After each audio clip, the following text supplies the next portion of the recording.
उधर पंजाब के खजाना मंत्री हरपाल सिंह चीमा ते आम आदमी पार्टी के स्पोक्सपर्सन मालविंदर कंग ने भाजपा नूं करड़े हत्थी लैंदिआं कहा कि बीजेपी सारे ही विरोधी पार्टी के आगूआं नूं डरा धमका के अते खरीदो फरोख्त करके अपनी पार्टी दे विच शामिल करवा रही है। नाल ही उन्हां दा कहना है कि सुशील कुमार रिंकू वर्गे लीडर हर इलैक्शन दे विच पार्टियां बदलदे ने, पर जलंधर दे लोग सुशील कुमार रिंकू नूं जरूर सबक सिखाउणगे। देखिए, एक बात बड़ी स्पष्ट है देश के सामने, देश के लोगों के सामने, कि भारतीय जनता पार्टी ये इलेक्शन जो है, जो पार्लियामेंट का इलेक्शन है, उसमें बुरी तरह हार रही है। 10 साल इन लोगों ने कोई भी काम देश के लिए नहीं किया, बल्कि देश के लोगों को बांटने का काम करती रही भारतीय जनता पार्टी।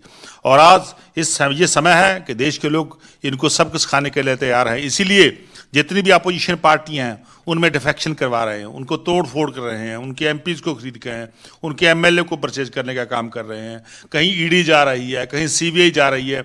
जब कोड ऑफ कंडक्ट लग गया, जब इलेक्शन मूड में आ गए देश, जब देश में इलेक्शन होने जा रहा है, जब सभी तमाम पार्टियां अपना अपना एजेंडा लेके अपना अपना जो काम किया उन्होंने स्टेटों में या नेशनल लेवल पे अपना एजेंडा लेके जा रहे, तो उसी वक्त अपोजिशन की पार्टियों को तोड़ने का काम भारतीय जनता पार्टी कर रही है।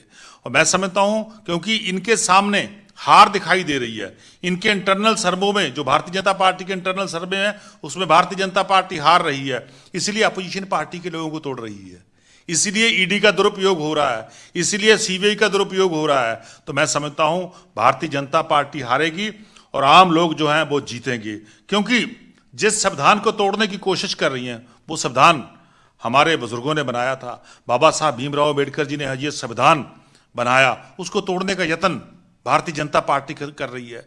संविधान को खत्म करने का यत्न भारतीय जनता पार्टी कर रही है। और दूसरी तरफ आज देश का लोकतंत्र खतरे में है। देश के लोकतंत्र को बचाने के लिए हमारे नेशनल कन्वीनर अरविंद केजरीवाल जी लड़ाई लड़ रहे हैं। आज उनको झूठे और फर्जी केस में जेल में बंद कर दिया। ऐसे जेल में बंद करने से हम लड़ाई बंद नहीं करेंगे, हम बिल्कुल लड़ाई लड़ेंगे। हम अरविंद केजरीवाल जी के सच्चे सिपाही हैं, मरते दम तक लड़ाई लड़ेंगे और देश का लोकतंत्र को बचाएंगे, देश के संविधान को। देखिए, जो ऐसे लीडर होते हैं जो हर इलेक्शन में पार्टी बदलते हैं, उनको लोग सबक सिखाते हैं। मैं समझता हूं कि आने वाले समय में जलंधर के लोग सुशील रिंकू को बहुत भारी मतों से हराएंगे उनको, क्योंकि उनको पता है कि कभी कांग्रेस में, फिर आम आदमी पार्टी में आ गए, अब जो है वो बीजेपी में चले गए। और एक तरफ दूसरा जो दूसरा कांग्रेस के आदमी है, इन सभी लोगों को पंजाब के लोग सबक सिखाएंगे, क्योंकि पंजाब के लोगों को पता है 3 काले कानून किसने बनाए थे। जो किसान को खत्म करने वाले 3 काले कानून ये भारतीय जनता पार्टी ने बनाए थे, ये श्रोमणी अकाली दल ने बनाए थे। तो इनको बुरी तरह लोग हराएंगे। आज देश के संविधान को बहुत बड़ा खतरा किससे है? भारतीय जनता पार्टी से है। आज देश को, लोकतंत्र को खतरा किससे है? भारतीय जनता पार्टी से है। सो मैं समझता हूं भारतीय जनता पार्टी की हार सामने दिखाई दे रही है, इसीलिए ये डिफेक्शन करवा रहे हैं। पार्टियों को लेने से या बड़े-बड़े लीडर लेने से क्या लगता है कि इलेक्शन जीत जाएगी बीजेपी? आपको लगता देखिए, पंजाब के लोग, देश के लोग भारतीय जनता पार्टी के खिलाफ है। ये जितना मर्जी कूड़ प्रचार कर ले, जितना मर्जी लोगों को खरीद ले, जितना मर्जी लीडरों को खरीद ले, जितना मर्जी पार्टियों को तोड़ने की कोशिश कर ले, पर लेकिन लोग जो हैं वो भारतीय जनता पार्टी के अगेंस्ट भुगतेंगे। बिल्कुल पूरे देश में ये चल रहा है। आम आदमी पार्टी को तोड़ने का यत्न हो रहा है, दूसरी विपक्ष की जितनी पार्टियां उनको तोड़ने का यत्न हो रहा है। कहीं ईडी को भेज दी जाती है, कहीं सीबीआई भेज दी जाती है। जो पैसे से नहीं मानते उनको झूठे फर्जी केसों में डराया जा रहा है। पर लेकिन हम देश के सच्चे सिपाही हैं, हम देशभक्त हैं।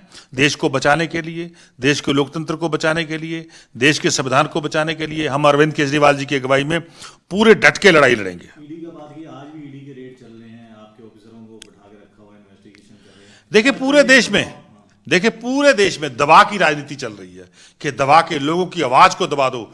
जो बीजेपी के खिलाफ बोलता है उसकी आवाज को दबाने का काम भारतीय जनता पार्टी कर रही है। कहीं ईडी भेज देती है, कहीं सीबीआई भेज देती है। जेलों से बंद करने से देश